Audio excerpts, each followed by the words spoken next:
Hey everyone, my name is Dr. Dolores Tarver. I'm a licensed psychologist here in Georgia, coming to you with your next mental health moment. And today we will be discussing the ways we express our pain.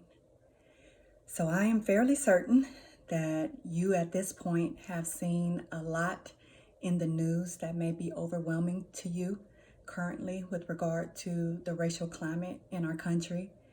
We have seen the murders of Black men be televised, and some of it has probably given you very strong emotional reactions. You are seeing people's reactions, most notably to that of Mr. Floyd, who in Minneapolis was murdered on camera. And we see an officer with his knee on Mr. Floyd's neck as he cries out for the officer to remove his knee so that he can breathe because he can't receive any air. And you may have even seen the video play out where you saw him take his last breath. It is impossible to see that and not experience some type of emotional reaction. And you also may have seen the responses to that in Minneapolis, where you are seeing some people be understandably angry and frustrated and hurt, and in their grief reacting in ways in which they are protesting, or they are bearing arms, or they are setting things on fire, they are throwing rocks, they are engaging in other behaviors. And you may have some confusion about why people are responding in that way. So I want to talk today to you about how we respond to things that hurt us and cause us significant pain, to better help you understand why there is such a range of reactions. So it is very common after seeing a traumatic event, and you'll hear the term racial battle fatigue in some of the literature as opposed to racial trauma, to experience a variety of things: fear, anger, rage, hopelessness, helplessness. People may use increased substances. They may be more hypervigilant and have a increased fear response. There may be a lot of more checking behaviors and watching behaviors that you see people engage in. There may be substance use that people partake in order for them to be able to manage these symptoms. There may be depression, disappointment, nightmares, shock. I think some people may even be numb at this point. And I want to focus specifically on the PTSD, so post-traumatic stress disorder, that can occur when we see images of people being murdered, when we feel that our life is in danger, and how that affects our body. So these nightmares can become very prominent, where there are images as you go to bed of people trying to harm you or trying to hurt the people that you love. The nightmares may be graphic in terms of videos that you've seen or images that you've seen of people being hurt. You may have flashbacks or memories that are very intrusive and involuntary, so they're coming even though you're trying not to think about them. You may be limiting even what you see on the news and still find that you're experiencing these intrusive memories. We want to avoid things that cause us distress. We notice changes in our thoughts and moods. You may be aware that your thoughts may be more angry. You may be aware that things that you didn't think about before in terms of retaliation or vengeance may be on your mind. You may go from having more feelings of despair to more feelings of rage. There begin to be negative beliefs that one can experience about not only ourselves, but also the world around us, and believe that there are more hateful people in this world and that we're not safe in this world. We may be very much particularly blaming police officers for us not being safe. We may be blaming politicians for us not being safe. We may be blaming the coverage in the news for not being accurate, for prosecutors not doing what we feel like is their responsibility to handle situations that occur and prevent them, more importantly, from happening. We may just be horrified about the things that we have witnessed and engage in self-destructive behaviors or reckless behaviors, We may be monitoring the perimeter of our homes more. We may want to carry a weapon more frequently to places, or mace, or objects that we can use to protect ourselves. We may be very easily startled. So as people come up behind us, or people is walking near us, we may be very uncomfortable and jumpy and nervous about that. We may have a hard time concentrating and being able to focus. You may find that your mind is wandering back to images you may have seen of people's families grieving, and desperation and pleas for justice to occur. How that is showing up and what we're doing, you may see a lot of posts on social media regarding the racial tension going on, regarding the trauma that is going on, regarding their perspectives and views about how things are being handled. You may see that people are being unfriended, or there may be a lot of arguments that are occurring on these social media sites, people saying very hurtful or sometimes statements that aren't based in factual information, but are more subjective, but being stated as if they are fact. You may see an increased behavior in checking on friends and family, letting people know that you love them, being more protective of friends and family, particularly having conversations with children about ways to be safe. You may see people wanting to stay in more and not even go out places. You may definitely see people being avoidant of police officers in particular. You may see people posting information about how you can contact legislators, creating advocacy groups. You may see people gathering together to try to figure out some realistic, manageable solutions, rallying occurring, debates, discussions, town halls.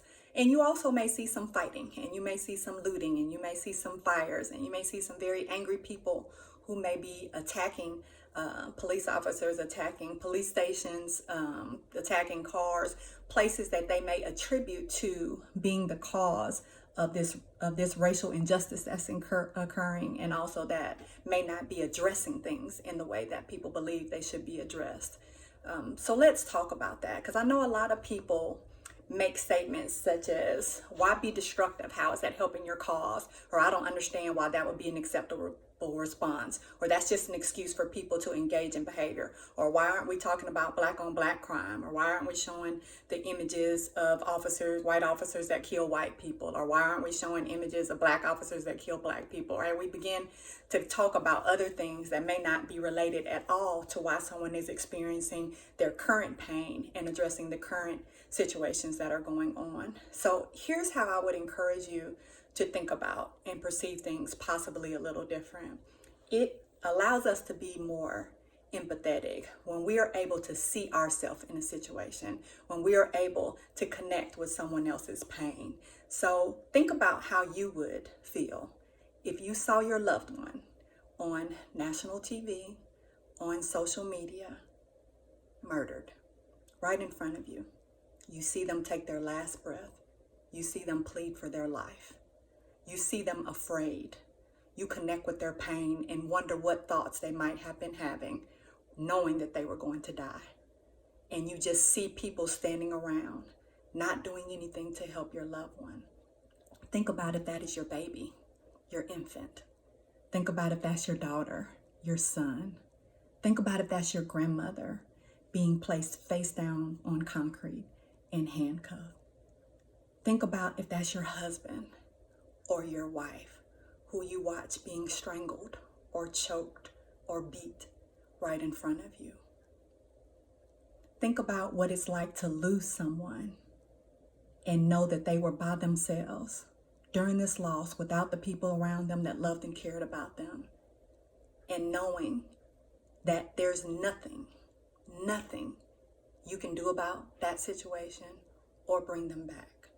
Think about the powerlessness. Think about the rage.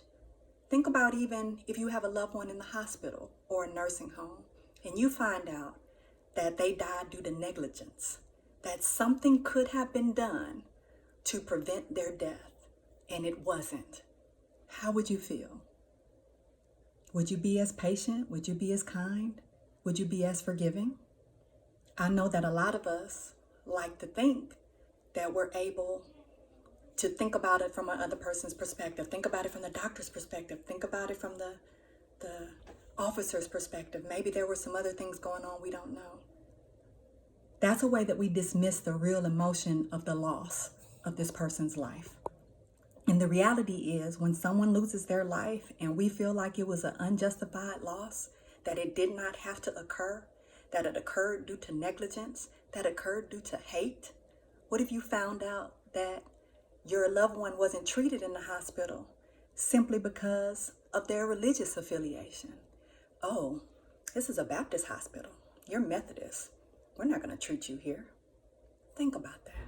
That they didn't get the quality care that they needed simply because of how they might identify, simply because of things they cannot change, simply because of who they are as a person, the color of their skin, whatever some of those identifying factors could be, that they simply were neglected and killed because of that.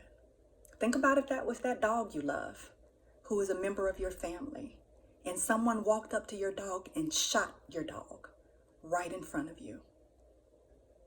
Think about that. Think about if someone choked your dog right in front of your face.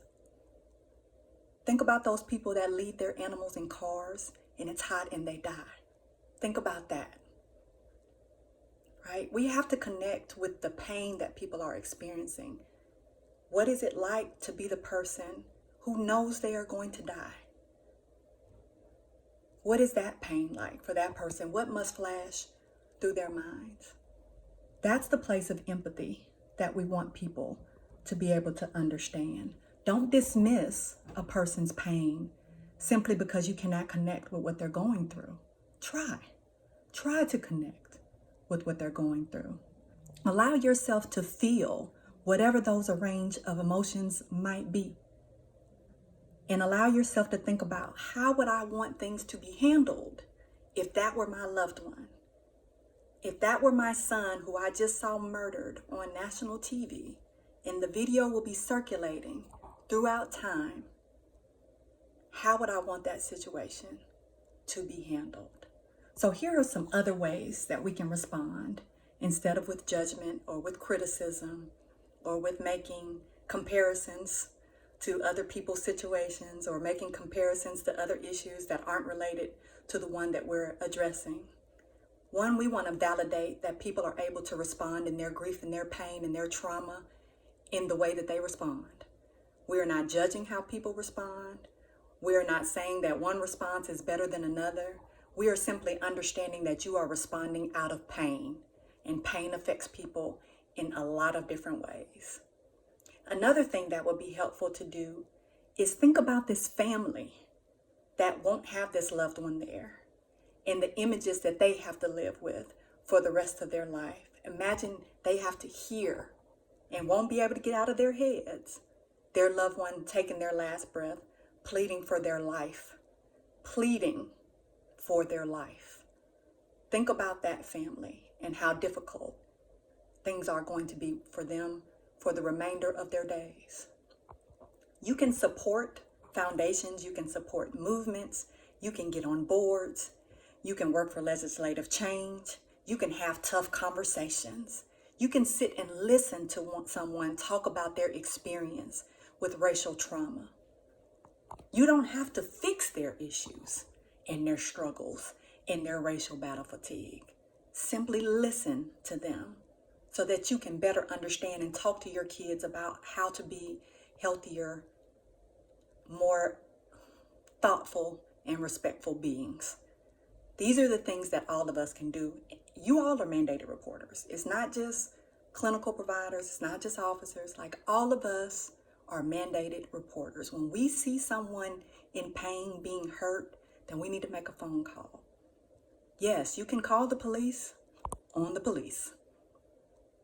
Identify yourself. I'm a concerned person. I'm seeing something that appears to be excessive, and I'm seeing someone being injured and hurt, and I have some concerns and would like for someone else to come on scene, right? Everyone has someone that supervises them. So we can make those phone calls. We need to decide who we are going to be on the side of justice. All of us has a role to play. You may do a podcast, a video, you may provide education, you may provide racial racially sensitive training to officers, to school boards, to city officials. You may present research that shows the damaging effects of trauma. You may require that any officer or any service person in that matter who has a history of violence against racial and ethnic groups no longer is able to serve. You can advocate for consequences to be swift and to be significant.